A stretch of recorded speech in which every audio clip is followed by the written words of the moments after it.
Nova Estela, Ciência e Debate, um programa da TV PUC São Paulo, a nossa televisão universitária, onde a gente procura levar para um público universitário e para um público maior os debates, as discussões que acontecem aqui no meio acadêmico e que especificamente, no caso do Nova Estela, buscam discutir a ciência que está presente para o bem e para o mal na nossa vida cotidiana, na nossa residência, na nossa cozinha, no nosso divertimento, na nossa comunicação, que mais, né? Onde não está presente a ciência e a tecnologia. Pois bem, essa ciência e a tecnologia tem uma história e o programa Nova Estela, Ciência e Debate, quer conhecer um pouco mais dessa história para jogar luz sobre tudo aquilo que acontece no nosso mundo contemporâneo e que nos ajude a entender o mundo que nós estamos caminhando, os caminhos do nosso futuro. Hoje nós temos mais uma vez alguém aqui do nosso própria casa, da PUC São Paulo, a professora Vera Cecília Machilini, que já esteve conosco aqui no programa Nova Estela e volta para aprofundar alguns temas. Eu queria dizer que a Vera é quase que identificada com o nosso programa, porque ela nos acompanha, né, eu e mais alguns professores aqui da PUC, praticamente desde que o programa nasceu, né, um programa que talvez tenha sido, assim dizem até os nossos vizinhos, né, um dos primeiros programas em História da Ciência da América Latina, um programa exclusivo, né, existem outros programas dentro de departamentos de História, de Ciências, de Física, Química, Biologia, mas o programa da PUC é um programa dedicado com seu mestrado, seu doutorado, alguns cursos de especialização, um programa dedicado exclusivamente à História da Ciência, que já formou aí mais de uma centena de mestres, doutores, que estão espalhados pelo Brasil e até no exterior, né? E que tiveram aqui na nossa PUC condições de aprofundar os temas da história da ciência. E aqui no nosso programa, como a professora Vera hoje, vem compartilhar esses estudos, essas reflexões com o nosso público telespectador. Vera, super bem-vinda novamente ao Nova Estela. Muito obrigada. Eu queria, na verdade, né, retomar um tema que a gente já conversou, mas que o tempo da televisão sempre corta a gente, né? Você, quando esteve conosco em outra oportunidade, dentre várias questões interessantésimas que você tratou aqui conosco da história da medicina, da saúde, com fronteiras muito interessantes com a questão do riso, da alegria, né?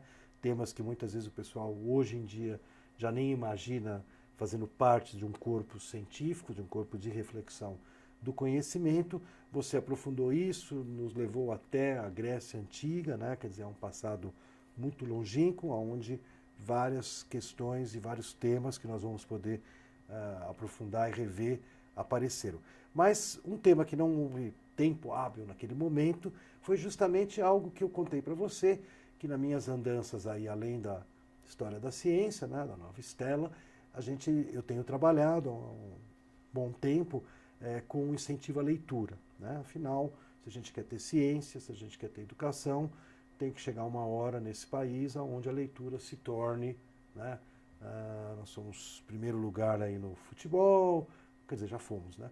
Hoje em dia, mas fomos muito bons em vários esportes, a nossa música está em todo o cinema e tudo, mas quando chega na hora de leitura, o Brasil no PISA, nos grandes sistemas de avaliação internacional, a gente entre 61, a gente é o número 62, né? A gente vai lá para trás porque a leitura ainda não se impregnou. E a gente, para espalhar a leitura, procura levar a leitura nos presídios, nos hospitais, nas periferias, nas igrejas, melhorar as bibliotecas, né, obviamente, né, para todo mundo ter acesso à boa literatura. E nessas andanças eu acabei cruzando com pessoas que trabalham em alegrar os doentes, né, os pacientes em hospital.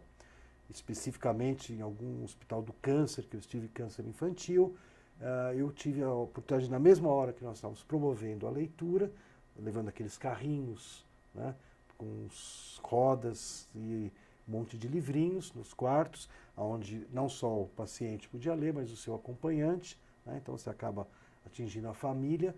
E eu vi em ação esse pessoal tão maravilhoso, aí, tão dedicado que vai aos hospitais, né, um corpo de voluntários, eu acredito, né, e faz esse trabalho. Então conta um pouco, você teve uma interação com esses grupos, né, qual a base disso, né, tem até um nome, Doutores da Alegria, de onde que vem tudo isso? Isso. Bom, felizmente, hoje em dia, há vários grupos que vão atuar em hospitais e em vários lugares do Brasil, sem falar no que tem no mundo. É uma felicidade, eu acho isso fantástico, que haja isso. Nós temos aqui no Brasil, e isso é uma coisa que acontece também no exterior, você tem desde grupos de palhaços profissionais, que é o caso dos Doutores da Alegria. E você tem também voluntários que têm alguma formação na arte de ser palhaço, mas não são atores profissionais. Podem até amar, se apaixonar tanto. Eu conheço casos assim que acabaram virando atores profissionais.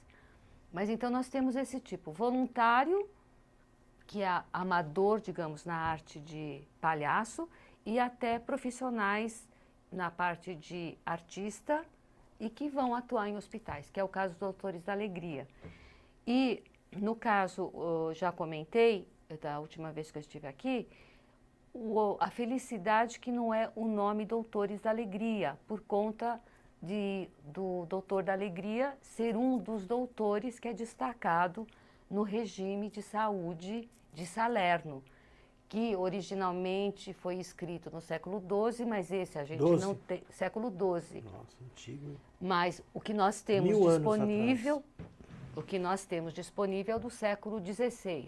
E aí lá está muito claro, são cópias e cópias e cópias que foram feitas. Então, essa elisabetana está lá muito claro entre os médicos privilegiados, o Doutor Alegria, né?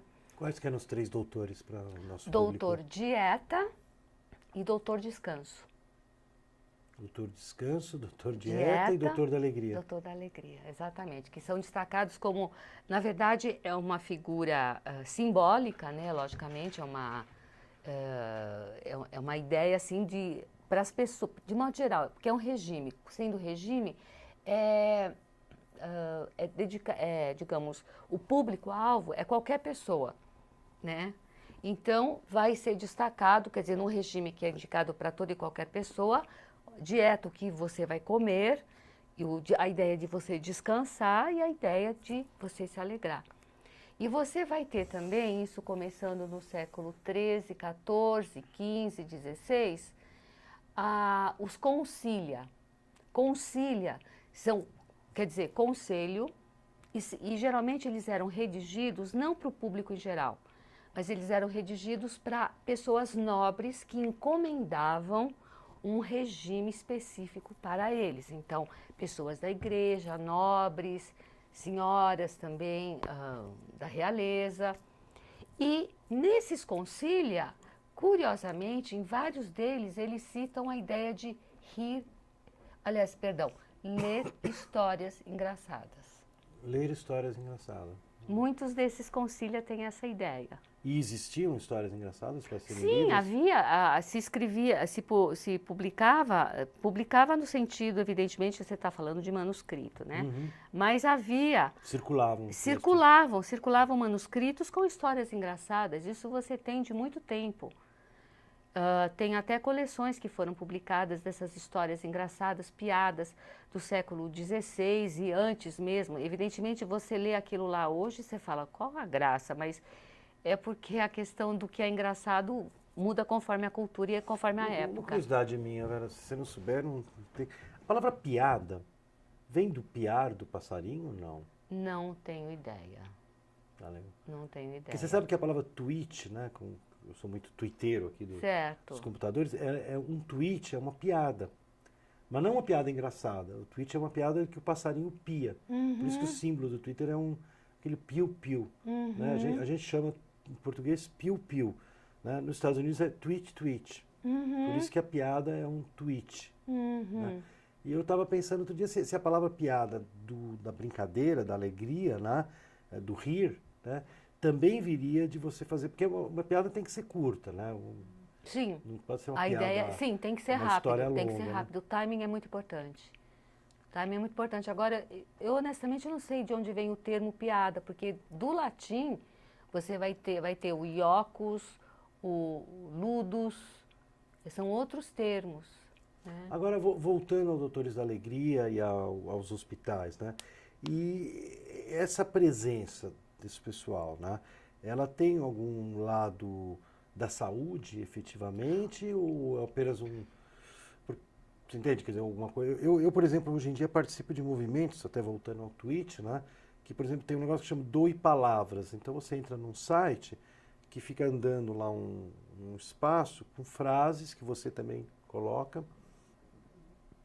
E essas frases elas vão acabar sendo levadas no hospital como mensagem para alguém que esteja adoecido. Então, se criou um fluxo, né, que é geralmente uma mensagem de ânimo, né, pode ser até uma piada, pode ser uma coisa para Certo, pode ser uma alegrar. Né? palavra, alguma coisa de coragem, Isso. etc. E tem Alguma coisa de funcionado muito. carinho, Isso legal. foi um pessoal em Minas que criou, né? Aham. E depois transformou no meio digital, na eletrônica, e tem um fluxo muito grande por todo o país. Já tem outros hospitais, além desse em Minas Gerais, que estão usando o Doe Palavra e criando esse fluxo para chegar na mão do paciente. Você teve oportunidade assim, de ver algum estudo, alguma avaliação da função que tem essa atividade dentro do hospital? Bom, para começo de conversa, os Doutores da Alegria são os primeiros e outros grupos também. Eles não almejam, se você for falar com eles claramente, nenhum deles almeja fazer com que os pacientes que estejam em daycare ou estejam internados em hospitais comecem a chacoalhar de tanto rir. Nunca é o objetivo deles. O objetivo deles é rapidamente, num tete-a-tete, ter, assim, falar e distrair com cada uma das pessoas que estão lá. Às vezes você tem até um grupo junto fazendo quimioterapia e eles vão de cadeira em cadeira brincar com essa criança. Então, durante um tempo, a pessoa vai ter uma atenção especial, às vezes são 5 minutos que seja. E a ideia é distrair, tirar a pessoa daquela rotina, que ela está naquela situação pesarosa, às vezes, não raro, recebendo quimioterapia, né, na veia, e a pessoa às vezes está passando mal, inclusive. Então, a ideia é distrair a pessoa. E nunca é provocar gargalhadas. Se você conseguir um sorriso de uma criança e até dos acompanhantes, é maravilhoso, o dia está ganho. Mas o objetivo nunca foi gargalhadas. Nunca foi. É uma coisa delicada, é um trabalho muito delicado de distrair, alegrar, se possível, né? E às vezes, por exemplo, com criança pequena, não dá nem para você conversar. Uma criança pequena, às vezes de 1 ano de idade, menos às vezes, que Deus lá sabe por que já está fazendo quimioterapia. E aí usa-se o recurso de música, instrumentos musicais. Então varia muito o tipo de recurso que é usado conforme o paciente, a idade do paciente. Né? E livros também são usados muitas vezes, voltando à sua questão, na ideia de contar alguma história engraçada, ou às vezes uma história divertida que seja, mas que a criança de repente vai ter que sair um pouco do que ela está vivenciando para talvez ajudar a construir aquela história que está sendo contada no livro. Então a ideia é distrair. Muito bacana. E agora, Vera, projetando um pouco, né? Você hoje nos relatou aqui bastante desse aspecto muito atual, né? Que você também, como cidadã, participou e trabalhou, né? Auxiliando grupos que vão a hospitais. Mas, voltando agora para o mundo acadêmico, né? Você é uma pesquisadora aqui da PUC São Paulo. Eu já tive a oportunidade de viajar com você em congressos internacionais, onde você, na área de História da Medicina, História da Fisiologia, né? Você teve uma participação... Quer dizer, conta um pouco para nós, assim, as pessoas às vezes não imaginam, né, que possa existir uma área de pesquisa onde o riso, né, e a alegria sejam um tema... Sim, é.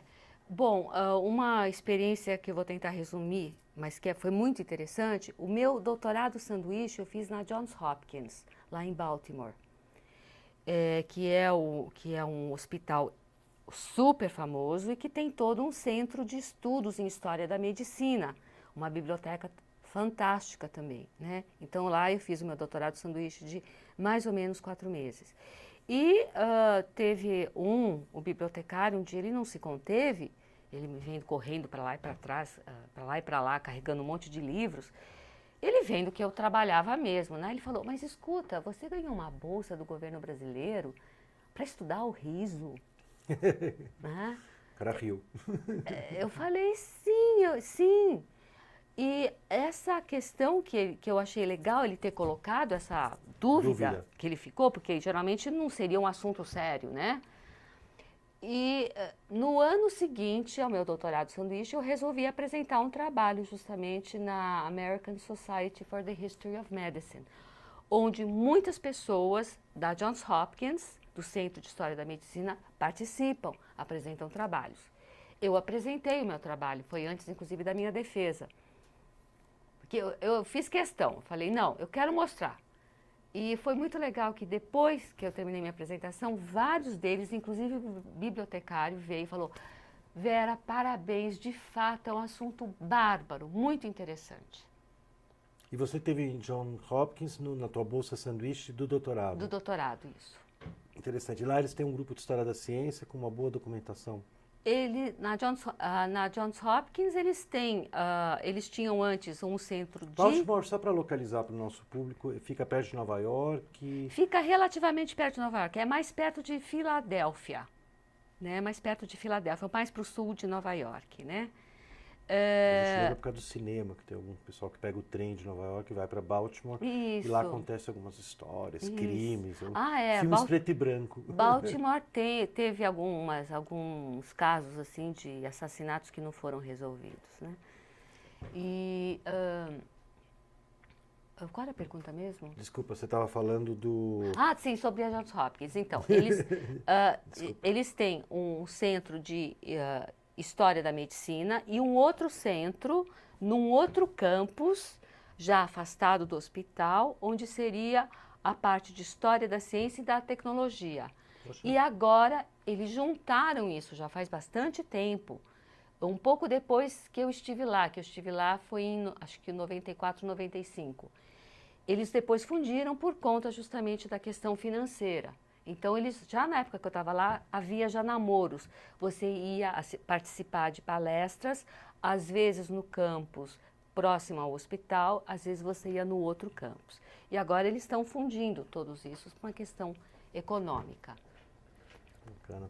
E você também, eu acompanhei ao longo dos anos que a gente está junto, você foi em muitos congressos sobre o tema do riso, né? Todos da história da ciência, ou algum fora da história da ciência, mas também interessante para a gente comentar?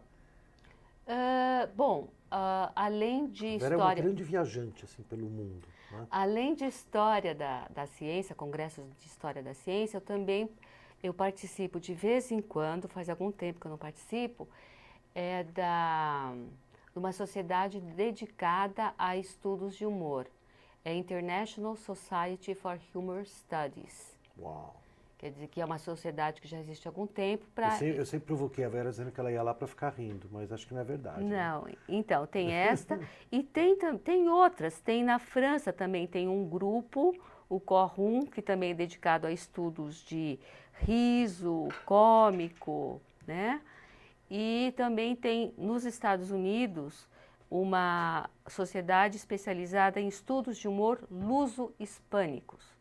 Quer dizer, você vê Só do português e do espanhol. Ora, pois. Então, às vezes, também lá eu participo. E o riso, agora que você provocou, o riso tem características, você acha, povos, etnias que riem mais, que sejam mais dedicadas ao riso? Fala-se muito da questão cultural relacionada com o riso, inclusive... Algumas sociedades. Tem gente que é mais tímida, né? Povos orientais. Povos orientais não gargalha, assim. Exatamente, são mais contidos. Agora, é curioso que nós já tivemos nessa International Society for Humor Studies 2 encontros no Japão. Puxa vida. Curioso, eles estão querendo, será que estão querendo começar a rir mais? Não sei. Mas pelo menos patrocinar os eventos, né? É. E o Brasil, como é que fica nessa situação, do teu ponto de vista? O Brasil é um país alegre. Você sabe que eu vejo várias Sim. pesquisas, a gente escuta no rádio, né? Não, isso a gente sabe que o brasileiro é otimista e por isso alegre. Porque você sabe, a comparativo, até na questão econômica, o pessoal acredita, é um dos mais otimistas em relação ao ano seguinte, ao governo seguinte, comparado com outros povos. Agora que teve a crise, então, mundial, todo mundo está muito pessimista. E aqui o pessoal está assumindo dívida, porque acha que vai pagar, né? Exato. Então, mas voltando para o tema teu da alegria, né, do riso, né? A gente também tem, talvez até pelo otimismo, né, por essa coisa, tem uma perspectiva mais alegre, né? Quer dizer, várias pesquisas mostram que o brasileiro se acha mais feliz no casamento, mais feliz no amor, do que outros povos, né? Pelas pesquisas que são feitas. Isso você detectou? Bom, e inclusive tem estudos que foram feitos justamente na área da etologia, que etologia, né, para ficar bem claro, que estuda então comportamento humano ou animal. Então já foi constatado que pessoas quando estão em roda entre amigos, isso é uma coisa que nós no Brasil praticamos muito, geralmente toda sexta-feira no happy hour, né? Então, às vezes, ninguém está contando piada. Ninguém está contando piada. Mas as pessoas são amigas, estão com pessoas que conhecem entre si, estão bem e riem. Mesmo sem piada. Quer dizer, às vezes o riso é um sintoma de que eu estou bem entre pessoas que eu gosto, entre amigos. Não há necessariamente, ninguém está contando piada. Mas é uma demonstração de prazer. Prazer de estar, bom, sexta-feira, já não estou mais trabalhando, estou tomando uma cervejinha gelada, né? Tem uns que já começam a rir na segunda. E estou entre amigos, fazendo uma rodinha. Então, é um sintoma de felicidade. E você agora tem planos aí de estudar alguma época específica? Não, tá? Olha, eu já estudei, por exemplo, uma questão que está relacionada a isso, que é a questão do humor, que é um termo que vai surgir no século XVIII, e até que ponto esse humor relacionado com alguma coisa engraçada.